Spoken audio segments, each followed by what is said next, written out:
If this team has never seen a pitcher before, as they say, forget about it. Nothing doing. And that's what happened tonight with the rookie, Tanner Bybee, on the mound for Cleveland. And the Phillies lose it 1-0. And they lose it by their own hand, for goodness sakes, as we welcome you to Post Game Live, presented by Cure Auto Insurance. Ricky Pitalico, Ben Davis, I'm Michael Barkan, Ruben Amaro Jr. from Cleveland. They've now lost 4 straight, guys. They've now lost 7 of their last 11 games. They haven't lost 2 straight series. They now lost a series, too. Haven't done that twice in a row since the first week of May. Why shift the order? No big deal. It's time to shift the order. This team had 2 hits tonight. This team is built to score runs, and we have not seen that recently. So if you're not seeing that recently, it's time to shake something up because something's not working, Mr. Thompson. That's the way I look at it right now. I look at Zack Wheeler tonight, best we've seen him in a long, long time. He was right on point with his fastball. He had a good break and stuff. And here's where I'm going to go with this because I know what's going to be said. Tanner Bybee threw the ball extremely well. But one thing that I'm starting to notice with these Phillies hitters, anybody who has a ball that could break 12-6, they're having a lot of problems with a guy like that. He had a ball that would go 12-6, both his slider kind of jetted straight down, and he had that curveball that he would throw that they're not catching up to, they're not seeing well. And who do we see the other? Oh, Corbin Burns did the exact same thing to them. And, you can only use the excuse, we ran into a hot pitcher every so often. Guess what? You have a bunch of money in the top of this lineup. Today, what were they? 1 for 14, whatever it was, 1 for 15. The top 4 in the lineup tonight. That makes them 3 for their last, just off the top of my head, 39 or 38. They got to be better than that. This team is built to hit. Start hitting. Yeah, start hitting. I don't know when we're going to see that, but Ben, your observations of this game where they had very few opportunities to hit, really. Yeah, first and foremost, Zack Wheeler was awesome. He was spectacular this evening. Threw the ball extremely well. His fastball was awesome. Both sides of the plate, in, out, up, down.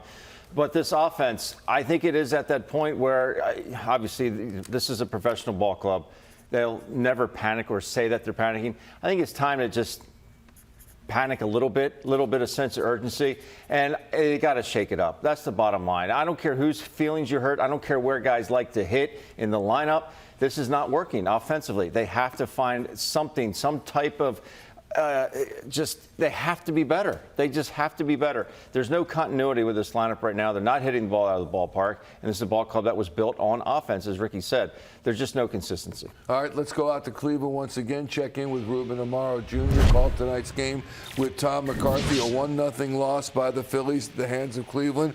Ruben, you look at a wasted effort by Zack Wheeler. He really pitched brilliantly. He shouldn't have given up a run, for goodness sakes. And as you saw it, that one play where the ball dropped between 3 fielders, Castellanos actually pounded his glove because he was so frustrated. What happened as you saw it from the booth?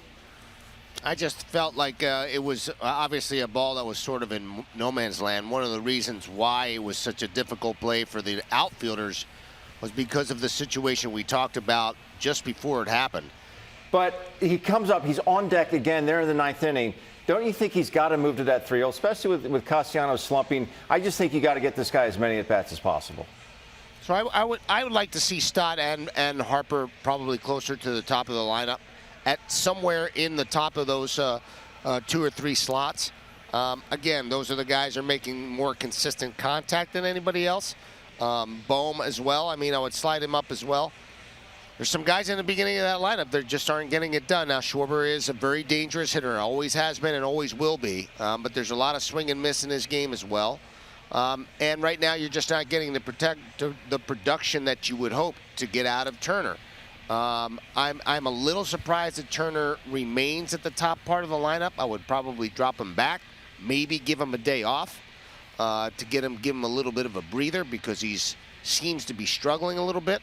But again, at some point, I guess you probably have to make some sort of change because you just need more contact in the upper part of your lineup. And there's just been a lot of swing and miss lately, and that's, it's compounded by the fact that they're facing some pretty darn good pitching. Ruben, in your view and in your experience, what do you think is causing Rob Thomson to be so adamantly refusing to change the lineup. He was asked about it last night post-game, and he was ready for it. Would you change the line? No. Why? Why not consider that? Because I think he believes in these guys, and I think the steady hand is always, this is a marathon. It is not a sprint. This is not a football season where one game will change the outcome of your season necessarily. It's more of a marathon, and I believe that he believes that these guys eventually will start playing and swinging the bats the way they are capable of doing so. I'm not as patient a person personally, but he's had but Rob's had a lot of success staying with his guys, believing in his guys, and that's what he's going to stay with. Well, yeah, we're talking about just about 3 months of having not lost consecutive series, and they do that since the first week of May. And to me, that's concerning. They've now lost 7 of 11, and I said to Ricky and Ben last night, at some point you just go from a little, a win here and a loss there to a genuine slide. And I don't know if we're ready to say that yet, having lost 4 straight and 7 of 11, but certainly they were at 27-10 for their last 37. Now they're at 27-14. It's just slipping, Well, it's slipping, but again, this is not one of those situations. I mean, there's no panic in that clubhouse. I'm sure those guys are disappointed they're not performing the way they are, and it's one of those situations where this is part of the game. No one wants to hear that, but in baseball, this is sort of the ebbs and flows of baseball. It's unfortunate that's happening now, but I'd rather get this, sort of slump out of the way now, so that they can come back and start playing great baseball in August and September, so they can make a run to the playoffs again as they did last year. Beautifully put. We thank you, Rube. We'll check you tomorrow. Ruben Amaro Jr. from Cleveland calling tonight's game with Tom McCarthy. Time for the National League standings presented by our friends at Sioka Dealerships. This is the wild card standings, and you see by virtue of the Reds' win earlier today over the Diamondbacks, the Phillies lost. The Phillies are now 1 game back of the final wild card spot, which is a shame. Look, they got some breaks over the last couple of days with the other teams losing. That didn't happen today. I mean, it's one of those things. This is what frustrates me, is that a week ago, I'm sitting here thinking to myself, it would be beautiful? Take that first wild card. Run away with that first wild card. Knock everybody out that's in your way. And now all of a sudden you're back to talk about, that third wild card again, huh? I mean, it seems as though that every time they seem to get traction, they seem to slide right down the slide. It's like they can't stay on that apex as long as they want to. And this is a team that should. They are built to hit. Let's face it, the offense has let them down. Trey Turner, by the way, 250 batting average with runners in scoring position this year. 315 slugging percentage. Oof. 0 home runs. Yeah. The starters as well, they have struggled in the month of July. Certainly not Zack Wheeler tonight, I'll grant you that. But the runs allowed in June were non-existent. The runs allowed in July is a different story. So I just want to make sure we've got a balanced picture of the starting pitching hasn't been what it was either. And there's been early runs as well, Michael. It's a team that is, they're getting out in front as the opposing team, and then that puts so much more pressure on the offense to come back. Is this offense built to come back in games? Yes, we've seen that, especially in this recent hot streak that they had. But you just can't put that much pressure on them all the time. Their early runs really starting to accumulate. Obviously, that did not happen tonight. Zack Wheeler was just wonderful out there tonight, giving them 7 strong, and didn't get helped by his defense. Yeah, I want to ask Ben something. Obviously, you hit in the big leagues. I had a couple of hits, but I wasn't really a hitter.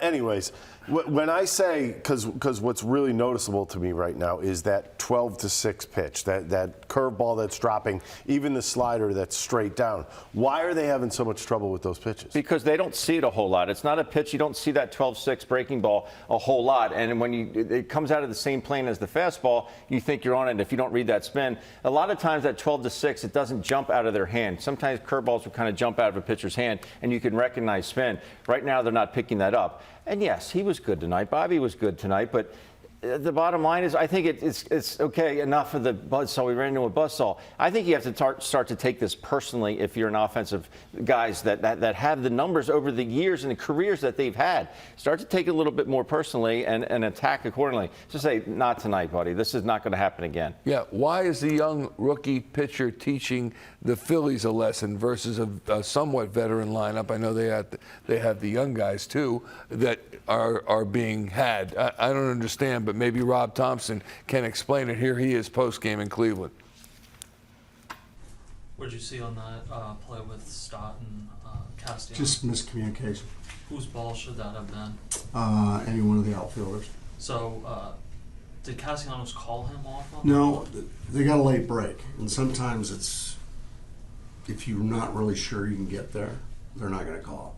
So, but I think somebody should have been there. We got to catch that baseball. It's just Is it a frustrating loss given how Wheeler pitched? yeah, he pitched great. I mean, you can't pitch much better than that. He filled up the strike zone, over 70% strikes. His stuff was really good. First walk in, I don't know, 24 innings or whatever it was.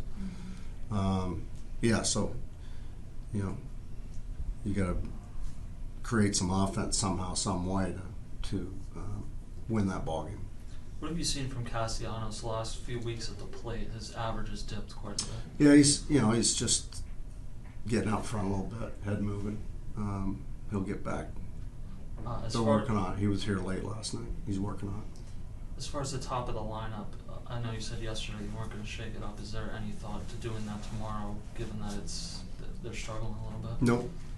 No, they got to come out of it. They got to hit. Those 5 guys got to hit, and that's where we're at. What are you seeing out of their at-bats? Do you think they could be pressing? Do you think?